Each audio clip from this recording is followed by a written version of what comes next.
Hello everyone, welcome back to Roots and Shadows. We are continuing the portion we have discussed in the last class, that is Shashi Deshpande and Indian English literature. We discussed yesterday that the novels of Shashi Deshpande distanced itself from the traditional Indian novels. We are continuing from there. How did Shashi Deshpande kept her novels away from the traditional Indian novels? Let us examine. She achieved this by presenting an Indian middle class woman as the heroine of her novels and by presenting her perspectives. So, this is how Shashi Deshpande kept her novels away from the traditional Indian novels.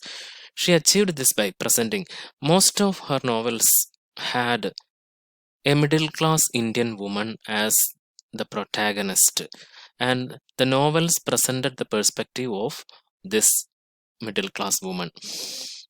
All of her novels had an Indian middle class woman as as the protagonist. All her novels are about women's struggle for life and survival in contemporary India. In all these novels, women characters struggle to define their identity in a patriarchal world. So please keep it in your mind. This is how Shashi Deshpande kept her novels away from the traditional Indian novels. For example, see the novel The Dark Holds No Terrors is a very famous novel by uh, Deshpande. The theme of this novel is like this. Dark Holds No Terrors is about a woman doctor called Sarita who is married to a college teacher Manohar.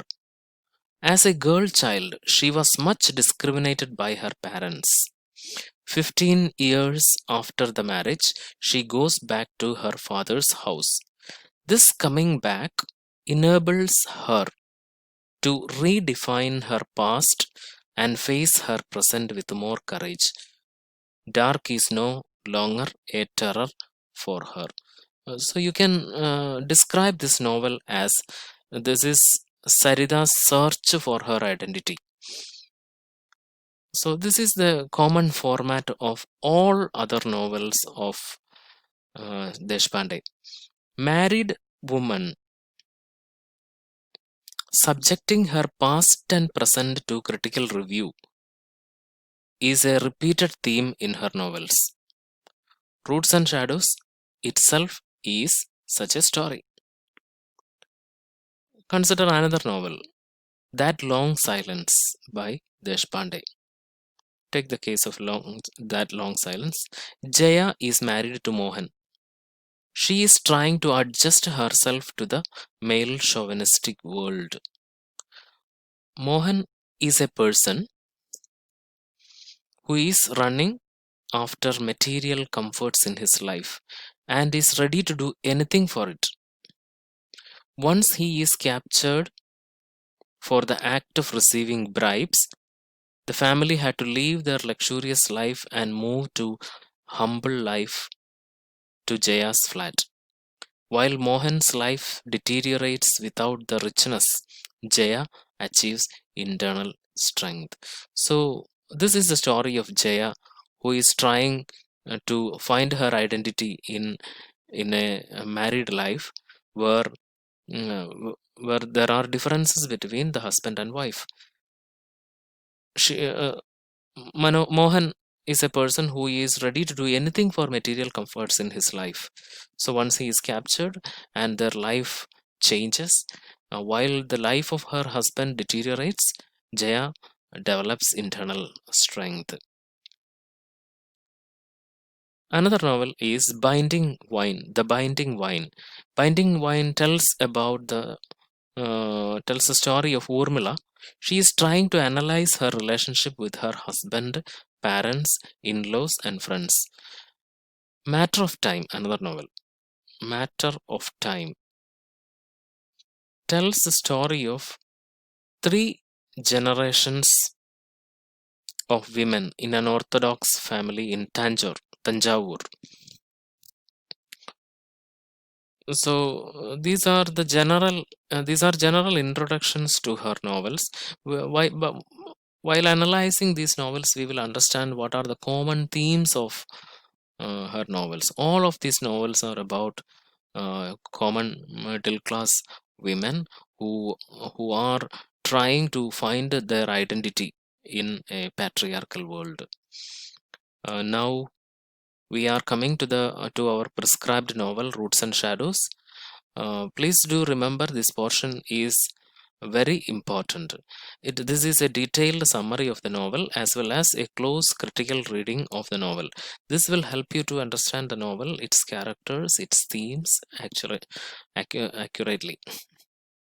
So pay attention to this part, Roots and Shadows.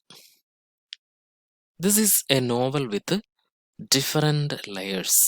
Like other novels, this novel also tells the story of a woman named Indu and her relationships with her family. In a different layer, the novel examines the position of women in a traditional Indian patriarchal family. The story is narrated from the perspective of Indu through her memory. So, the story moves forward and backward in time. The structure of the novel is as follows. It opens with a prologue. You know what prologue is? Prologue tells about events that actually takes place before the beginning of the story. Then after the prologue we have 11 chapters. Prologue and chapter 1 tells about the present. Chapters 2 to 11 tells about the past events.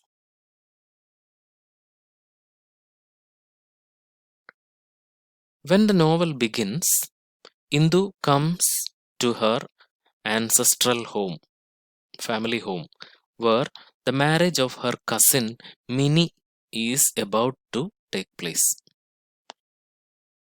Indu's husband Jayant is with her.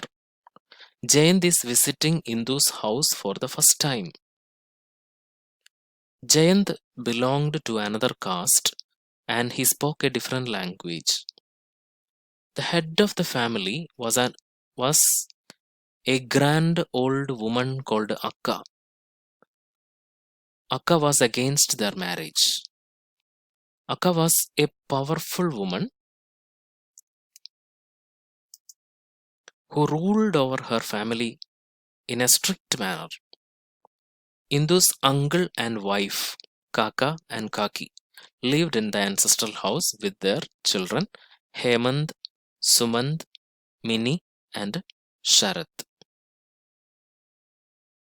Indu lived in this house for the first 18 years of her life. She was brought up by her uncle and wife after the death of her mother. Indu was a rebel. Who is a rebel? Rebel is a person who is questioning everything, who questions the conventional practices. Indu was a rebel from very young age itself. She questioned everything, existing rules. She broke rules, taboos. Taboos means forbidden rules. She liked to break the rules of Akka. Indu's father, Govind, was Kaka's younger brother. He was a photojournalist and led the life of a traveler. Very rarely, he visited the house. However, Indu was brought up affectionately by Kaka and Kaki like their own children. One day, Akka said something bad about Indu's mother, Indu's dead mother. The comment wounded Indu and she decided to leave home. She went to town and continued her studies, staying at a hostel. She became a journalist and started working for a magazine.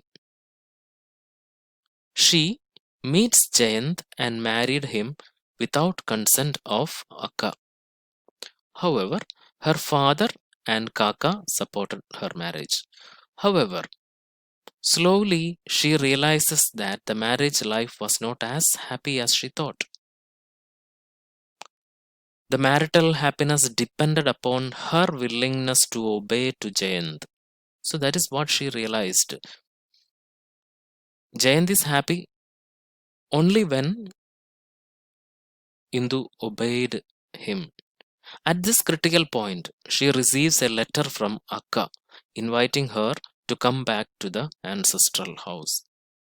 So, this is a suspenseful moment. Why Akka is inviting Indu to the ancestral house? We will stop here for today and continue later. Thank you.